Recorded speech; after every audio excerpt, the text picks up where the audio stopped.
Assalamualaikum warahmatullahi wabarakatuh. Nama saya Nurul Wahyu dari semester 4 unit 1 Prodi PGMI.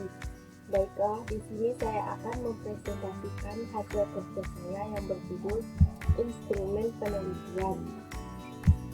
Sebelum itu kita harus mengetahui dulu apa saja yang termasuk ke dalam instrumen penelitian. Yang pertama, kuesioner atau angket. Yang kedua, interview atau wawancara. Yang ketiga, lembar observasi. Yang keempat, tes hasil belajar. Kuesioner atau angket. Kuesioner atau angket adalah sejumlah pertanyaan tertulis yang digunakan untuk memperoleh informasi dari responden dalam arti laporan tentang pribadinya atau hal-hal yang diketahuinya. Angket digunakan untuk mengukur pendapat atau respon dari suatu objek yang digunakan. Angket dapat dibagi menjadi dua, yaitu yang pertama, angket tertutup. Angket tertutup adalah angket yang berisi pertanyaan atau pernyataan di mana sampel dapat memilih salah satu alternatif jawaban. Yang kedua, angket terbuka, yaitu angket yang berisi pertanyaan atau pernyataan di mana sampel diberi kesempatan untuk memberikan tanggapan sesuai dengan apa yang dirasakannya. Contoh angket tertutup. Pernyataan pertama, sebelum mata pelajaran dimulai, sebaiknya siswa membaca doa terlebih dahulu. Dari pernyataan tersebut, maka kita bisa menjawab jawaban alternatifnya. SS singkatan dari sangat setuju, S setuju, TS tidak setuju, STS sangat tidak setuju. Pernyataan kedua, sebagai seorang murid tidak mematuhi aturan dan tata tertib yang berlaku di sekolah adalah kesalahan. Maka dari pernyataan tersebut dapat kita jawab dengan sangat setuju, setuju, tidak setuju, sangat tidak setuju. Pernyataan ketiga, seorang guru harus membuat metode menarik agar siswanya dapat belajar lebih semangat.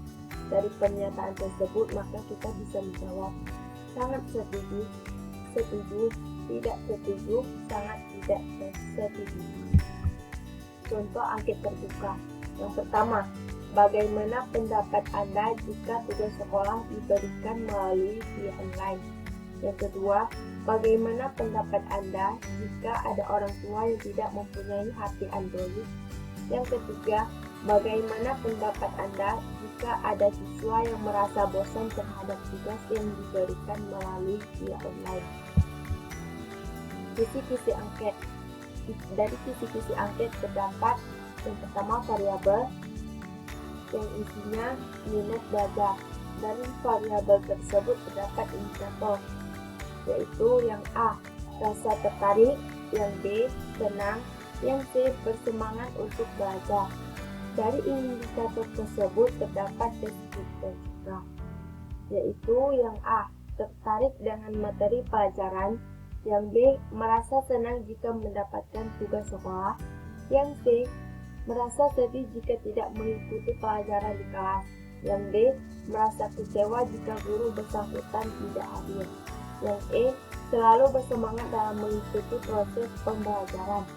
Dari deskriptor tersebut terdapat nomor detil, yaitu yang A, 1 dan 2, yang B, 3 dan 4, yang C, 5 dan 6, yang D, 7, yang E, 8. Selanjutnya, indikator kegiatan belajar. Dari indikator tersebut terdapat juga deskriptor, yaitu yang A, selalu senang mengikuti ujian untuk mengetahui seberapa tinggi kemampuannya menguasai materi pelajaran.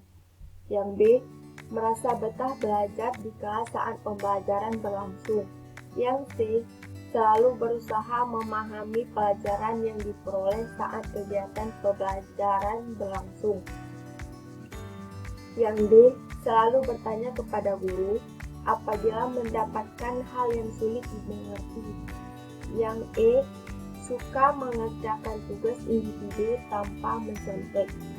Dari deskriptor tersebut terdapat nomor butir, yaitu yang A 9 dan 10, yang B 11, yang C 12, yang D 13, dan yang E 14. Interview atau wawancara. Interview atau wawancara adalah usaha mengumpulkan informasi dengan mengajukan sejumlah pertanyaan secara lisan dan dijawab juga secara lisan. Hal yang paling utama dalam interview adalah kontak langsung dengan tatap muka atau face to face antara si pencari informasi dengan si pemberi informasi. Jenis interview dapat dibedakan menjadi dua, yaitu yang pertama, interview bebas. Interview bebas adalah wawancara yang dilakukan melalui tanya jawab antara peneliti dengan responden, di mana peneliti bebas bertanya tentang hal-hal yang berkaitan dengan tujuan penelitiannya. Yang kedua, interview terpimpin, yaitu wawancara yang dilakukan oleh pewawancara dengan membawa sejumlah pertanyaan lengkap dan terperinci. Responden hanya menjawab sesuai dengan pertanyaan yang diajukan. Contoh wawancara bebas. Yang pertama, menurut Anda mengapa pembelajaran online diperlukan dalam perkuliahan?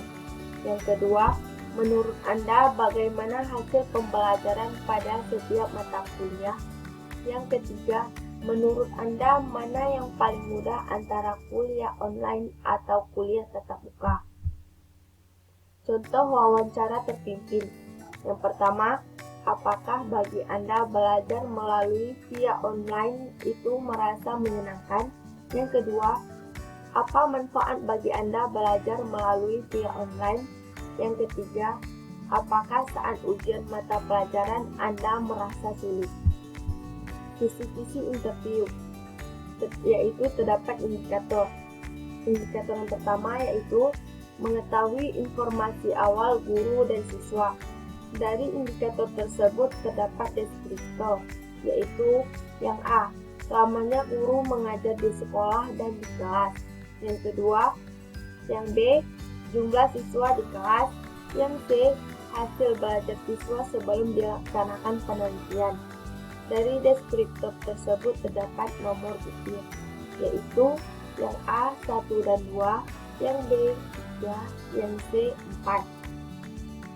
Indikator yang kedua, yaitu respon dan proses cara mengajar guru sebelum menggunakan model problem based learning. Dari indikator tersebut terdapat deskriptor, yaitu A, cara penyampaian materi dan penggunaan model problem based learning. Yang B, model pembelajaran yang diketahui guru dan yang sering digunakan. Yang C, respon siswa terhadap pembelajaran dan respon terhadap model pembelajaran yang digunakan.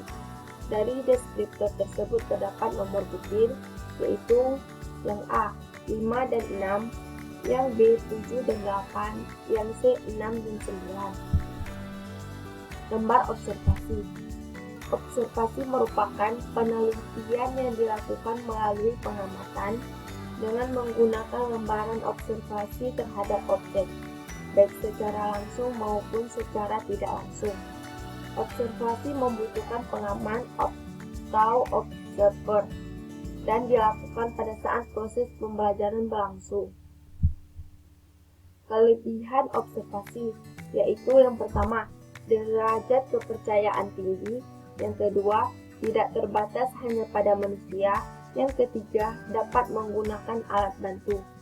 Kekurangan observasi yaitu yang pertama, memerlukan waktu yang lama. Yang kedua, tidak dapat mengalami gejala yang peka atau rahasia. Yang ketiga, tidak dapat mengamati. Kisi-kisi observasi. Dari kisi-kisi tersebut terdapat indikator, yaitu yang pertama, kegiatan pendahuluan yang dilakukan guru. Dari indikator tersebut terdapat deskriptor, yaitu yang A, mengkondisikan dan menguji pengetahuan awal siswa. Yang B, menyampaikan inti tujuan pembelajaran dan menjelaskan proses pembelajaran. Dari deskriptor tersebut terdapat nomor butir, yaitu yang A, 1 dan 2, yang B, 3 dan 4. Selanjutnya indikator yang kedua, kegiatan inti yang dilakukan guru. Dari indikator tersebut terdapat deskriptor, yaitu yang A, melakukan kegiatan eksplorasi dengan memanfaatkan media pembelajaran. Yang B, melakukan kegiatan elaborasi dengan menerapkan model. Yang C, melakukan kegiatan konfirmasi kepada siswa.